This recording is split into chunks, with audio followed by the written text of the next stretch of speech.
Pam kështu bashkë pramën të emisionit më 3 të 7, por për detaj, natyrisht do ta kemi vetëm pas pak edhe kolegën tonë Aurora Mërllaj, cila të ndaj detaje, ato emocione që i ka përjetuar duke dëgjuar rëfimet e nënës Rukë dhe Ramush Haradinaj për gjithë ato që kjo familje ka përjetuar, pra do t'ja lëm ekskluzivitetin Aurorës pas pak në studio. Ndërka që ne do t'kalojmë tani në diçka tjetër dhe do t'flasim për ngjarjen e rëndë që ka ndodhur ditë më parë në Majac të Podujevës, përmes një postimi nga familja Brahimi, kanë njoftuar se Ilaz Brahimi do t'i jepet lamtumira e fundit në ora 12:30 në varrezat e fshatit, pra në Obileq. Pra për pak minuta pritet që ati t'i jepet lamtumira e fundit. Kujtojmë se viktima u vra nga e dashura e tij Ardita Gashi, cila të dielën mbrëm me qelloi edhe gruan e Haxhës së saj, 73 vjeçare, në rrethana dhe motive akoma të panjohura, por për gjitha këto do diskutojmë edhe në këtë edicion të Kosova Live. Po pra, organet e rendet vazhdojnë ta bëjnë punën e tyre, deri tani kur ne po flasim nuk ka asnjë informacion zyrtar për sa i përket asaj që ka shuar në këtë ngjarje të tresht, këtë ngjarje tragjike. Natyrisht informacionet qarkullojnë, janë kryesisht gazetarët ata të cilat kanë informacionet e tyra nga burime të ndryshme, por gjithsesi po e themi edhe një herë që deri më tani nuk ka informacione zyrtare. Jemi me gazetarin Faton Mehmeti për të kuptuara të pakten informacione që ai ka për këtë rast. Faton, mirë se erdhe sot në Kosova Live. Shëndetje, Faton. Atëherë, kemi folur dje shumë, natyrisht me ekspertë të ndryshëm për këto vrasje që po ndodhin, por për të nisur me këtë në Podujev, domethënë cilat janë informacionet që për atë se çka mund të ketë shuar në këtë ngjarje tragjike, është folur shumë, që ka pasur paraprakisht një takim përpara se derisa të vite ky momenti tragjik e kështu me radhë. Çka flasin informacionet? Po, kjo është një krim pasioni, pra e dashura ka vrarë tashmë ishte dashurin e saj, për arsye se ky ishte i martuar dhe kishte gruan dhe një vajzë. Dhe në momentin kur e ka kuptuar që nuk po ndohet nga gruaja, thjesht e ka qelluar. Kjo pra është si thua fabula e gjithë kësaj historie. Dhe ngjarja ka nisur qysh nga ora 15, sipas informacione, pra Ardita ka telefonuar tashmë Ilazin dhe i ka thënë që të vinë në shtëpinë në shtëpinë e vet për shkak se familjarët e Arditës nuk gjendishin në shtëpi dhe Ilazi që kishte ardhur nga Gjermania ku edhe jeton, kishte ardhur për të bërë bajram, ka shkuar për të takuar tashmë Arditën dhe është ndalur afër shtëpisë saj dhe ka bërë telefon që unë jam afër shtëpisë. Në momentin kur ka dalë Ardita është futur në vetur me të dhe pas pak minutash ajo ka qelluar në drejtim të tij. Dhe me këtë rast shënat janë dëgjuar nga gruaja Xhaxhait, Miradie Gashi, 73 vjeçare, cila ka dalur për të parë se çfarë po ndodh. Në momentin kur ka dalë Ardita, është futur në oborr, pra pas vrasjes është futur në oborr. Dhe gruaja Xhaxhait, të dyat kanë qelluar në oborr dhe Ardita thuhet që ka shtinë në drejtim të saj. Tashmë gjithë kjo si thuash misteri, gjithë kësaj historie është kjo pra, se a ishte vrasim në afekt, pra qëllimi drejt gruas Xhaxhait, apo ishte edhe kjo e përfshirë. Pra, a ishte njohur Ardita përmes gruas së Xhaxhait me Ilazin dhe është bërë si një lloj hakmarrje për të eliminuar të dy, apo ka qenë në gjujtje në afekt. Kjo mbetet për të sqaruar. Por ajo që dihet tjetra është që Ardita pastaj është futur brenda shtëpisë së gruas së Xhaxhait, e cila kishte rrena 3 fëmijë tjerë. Dhe aty ka mbajtur për një orë peng. Dhe e reja e saj tashmë ka psuar të trauma dhe nuk ka qenë gjendje për të dhënë informacione me këtë rast. Dhe tjetra është që Ardita pastaj ka pritur derisa ka dëgjuar që policia po afrohet. Në momentin kur ka dëgjuar dhe i ka parë që policia po afrohet, ajo ka shtinë në drejtim të vetes me një orë në kokë dhe ka mbetur me plagë shumë të rënda, me çka pastaj edhe ka ndruar jetën në spital bashkë me gruan e Xhaxhait, 73 vjeçar Miradie Gashi.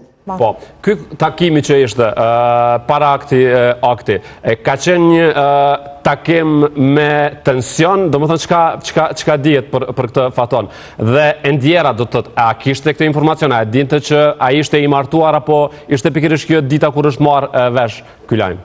Ja, ka ditë më herët, këtë njeri sot nuk mund ta mbash fshehur. Ne kemi zbuluar për 2 orë që është i martuar, pra hulumtimet që kanë bërë shumë të kollajshme. Pra, është lartë mendsh të mendohet që ai nuk e ka ditur, por ideja saj ka qenë që mos po ndohet dhe pastaj për të bashkuar. Në momentin kur e ka kuptuar që tashmë Ilazi nuk po ec dorë ose s'po ku po e zvarrit këtë proces, nuk ka mund ta duroj këtë këtë gjë, prandaj ka shtinë në drejtim ti. Por, unë informacionet që i kam është e Ardita paraprakisht e kishte pritur e armatosur i lazin në shtëpinë e saj. Në momentin që familja e saj ka dolur e ka marrë armën dhe e ka pritur. Pra, sa për takimin që po diskutohet, unë nuk kam informacion, po informacioni tjetër është që është pranuar jo nga familjarët e afërt, por mirë po nga familjarët e familjeve më gjera dhe nga bashkëshortar. Thuhet që çifti ka pasur në vazhdimsi kohëve të fundit grindje që i kanë ditur gjë. Pra është larg mendsh ku mendohet që Ardita nuk e paska ditur që ka një grua e cila në vazhdimsi në gjitha postimet e tij ka bërë like. Pra i ka dërguar edhe zemra aty në vazhdimisht. Pra po shohim postimet e tij. Në këtë kuptim është larg mendsh të mendohet që nuk e ka ditur.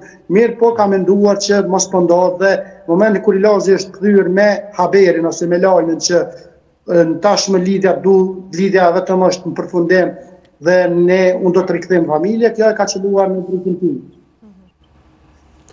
Një pyetje për atë që është diskutuar shumë, pra gruan e Agjës dhe mënyrën se si ti e the pak më herët, ata që janë mbajtur peng, do më thënë, çfarë ka ndodhur në këtë rast? A është ajo që e ka lajmëruar policin, apo si? Do më thënë, si ka shkuar kronologjia kësaj ngjarje, fatën? Jo, policia nuk ka, për familjar, pra, në momentin që është plagosur, kjo ka qëndruar e plagosur në prani të resëve të fëmijëve. Dhe reja nuk ka pasur mundësim për të lajmëruar sepse kanë qenë në ankth të vazhdueshëm dhe në presion të marrjes së jetës nga Ardita, sepse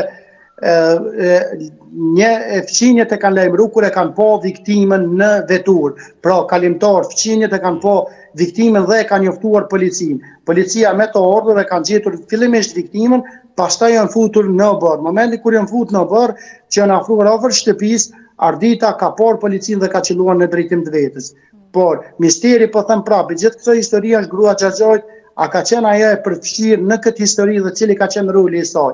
A e ka pas të afërt të Ilazin, apo thjesht ka qenë aksident në presion të daljes së status nga kontrolli i Arditës? A ka qenë nën afekt Ardita kur e ka qellu gruan e Xhaxhajt, apo e ka bërë me paramendim? Sepse të kujtojmë që sipas pak fjalëve që ka thënë reja e pronusja e familjes së Xhaxhajt, ajo ka thënë që vazhdimisht Ardita ka shprehë në lloj mlethi ndaj gruas së Xhaxhajt. Pra, për një moment ka kërkuar që ta linin vetëm me të në një dhomë. Pra, me pak fjalë, kjo të le me kuptu që Ardita ka pas një lloj mlethi ndaj gruas së Xhaxhajt.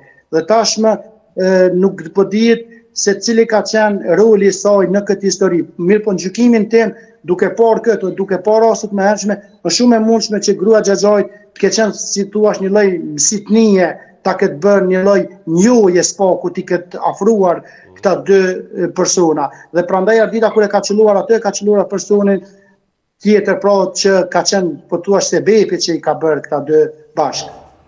Faton, kemi pasur vrasjen një ditë më herët, para kësaj që ndodhin në Budejeve, kemi pasur në Klin, javën e kaluar kemi pasur po ashtu në Gjakov. Një pyetje që po parashtrohet për secilin, qoftë edhe gazetarët, me këto informacione që i kanë, është që ku po i marrin armët. Do të thotë që dje u tha edhe kështu në tavolina realisht që janë bërë këto armët si telefona, që është shumë fakta.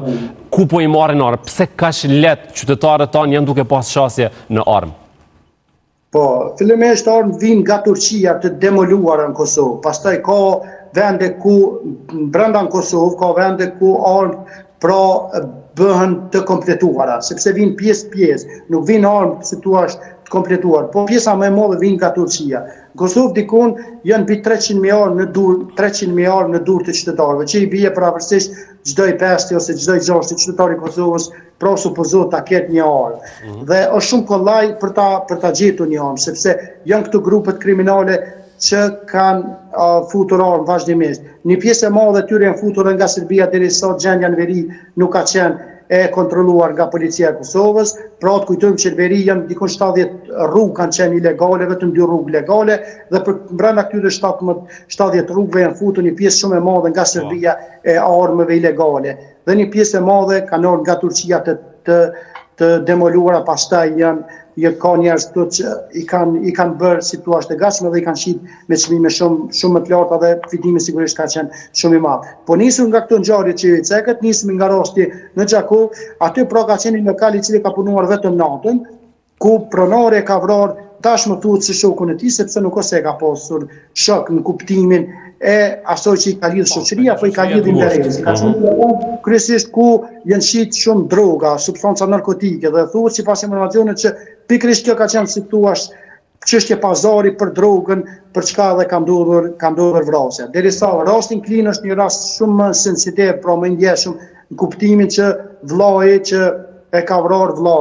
vllai që kishte ardhur nga Zvicra, ku po jetonte ish futbollisti i klubit Dugaxhini, pra ka ardhur Jetmiri Sufi, ka ardhur për të bërë pushimet dhe ka shkuar te vllai me cilin nuk kishin që 4 vite kontakte, dhe ka shkuar në oborrin ku ai ishte duke punuar diçka dhe ka filluar aty të grindën dhe tashmë thuhet që i ndjeri që ka qenë edhe ish luftëtari UÇK-s edhe punëtori i kompanisë Ambienti në Klinë e ka shtyr vllain dhe i ka thënë largohu se unë kam Bajram sot dhe nuk dua ta prish me festën, dhe ai në moment ka shkuar ka marrë armën dhe e ka qenuar tashmë vllai.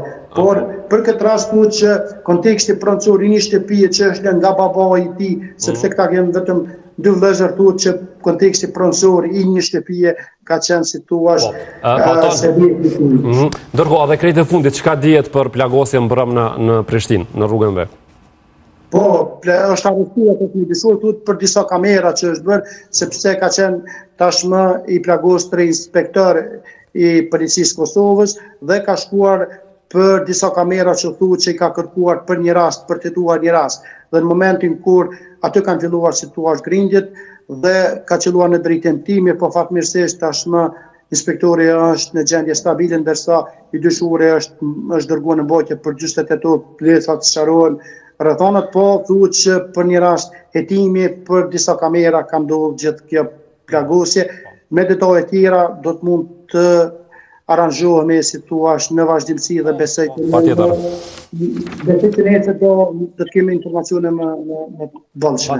Faleminderit që u lidhët, faleminderit edhe për këto informacione.